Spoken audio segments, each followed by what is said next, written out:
Now the next concept for the inverse trigonometric function was graphically representation of the inverse trigonometric functions. Now we have already gone through the domain and range for the function. We have already discussed about the 1 1 and onto function for the inverse. So now let's start with the graphical representation for sine inverse x.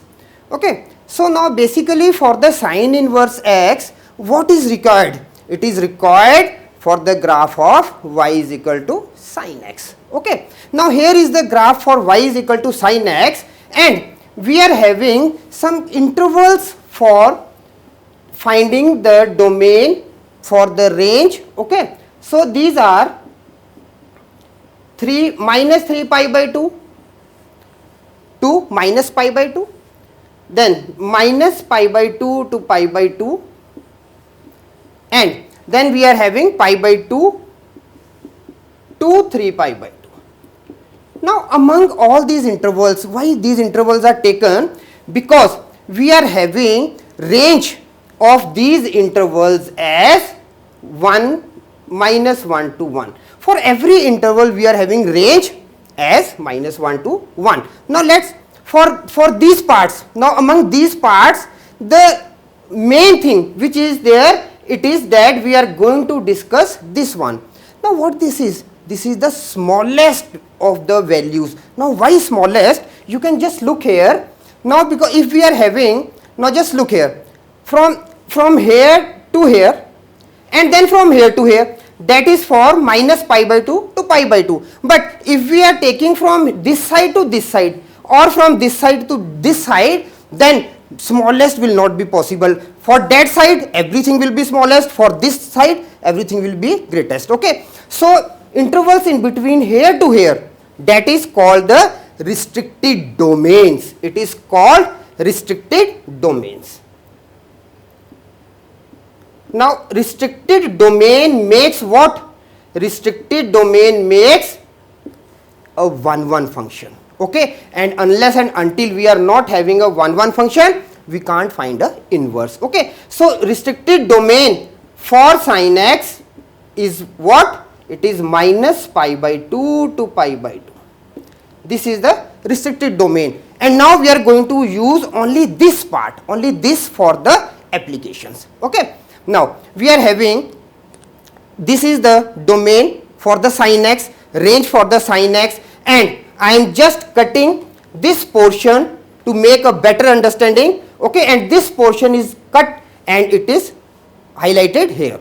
Okay, so these are the values with domain and range for the cut portion. Okay, so what we are having? We are having minus pi by 2 to minus 1, minus pi by 2 to minus 1, 0 0, that is the origin, and pi by 2 to 1, pi by 2 to 1. Now minus pi by 2 to pi by 2, minus pi by 2 to pi by 2 is the domain, and minus 1 to 1 is the range which I wrote here. That is only for the sine function. Okay, so now this is again the cut portion of sin x. Now I told you in the beginning that first of all let's discuss about the sin x, and then we are going for the inverse of sin x. Okay, so now we are having, after the restricted domains, we are going to use these things, domain and range, for the inverse function. Okay, so now just look here, we are having, now what I have done, domain is x,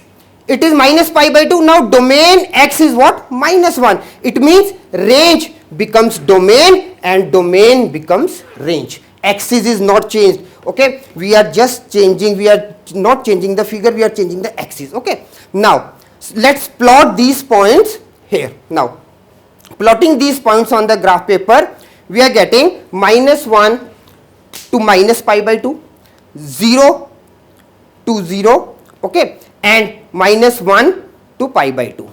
Okay, so these are the points which we have plotted on the graph. Now earlier it was, here it is minus pi by 2 minus 1, now here it is minus 1 minus pi by 2. Let's see what the difference is in the figure.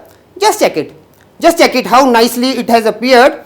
Now the figure here it goes like this and here it goes like this. Now what we have done, we have just changed the axis, x axis to y and y to x, or you can say domain to range and range to domain. Okay, so this figure is for what part? This figure is for inverse of a sin x. Okay, so the inverse of a sine function is defined. Now I can just write it, the inverse of a sine function is defined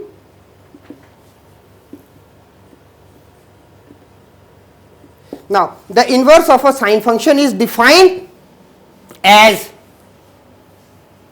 y is equal to sine inverse x, or it was already I have discussed, it is called arc sine. You can write anything, or arc sine x. Okay. When it is defined, the inverse of a sine function is defined as y is equal to sine inverse x or arc sine x if and only if x is equal to sine y. Now this is according to the definition. When we are having y is equal to sine inverse x, here it should be x is equal to sine inverse y. So this function, this representation, we can only define y is equal to sine inverse x when we are having x is equal to sine y. Okay, so from this part, now what we have observed that sine inverse x, what is the domain here? Now domain of sine inverse x, we are representing it as -1 and 1. This is the domain, -1 to 1, and what is the range? -π/2 to π/2. Now it is clearly mentioned in the figure that domain of their earlier domain of sine was what? Sine x was -π/2 to π/2. Now sine inverse x is defined with domain -1 to 1 and range -π/2 to π/2. Now after writing this part, after doing this part, one main thing is left, that is -π/2 to π/2. What it is called? Now we have already known that this is the range part. Okay, now the range -π/2 to π/2 was the smallest among the corresponding intervals. Okay, so this part is called principal value. We are calling it as principal value branch of sine inverse. Principal value branch of sine inverse. Now after doing this part, it is clear that we have gone this about this thing. Now let's see what the mirror image comes about. Now let's check it. We are having now, this is just a small recap, small review.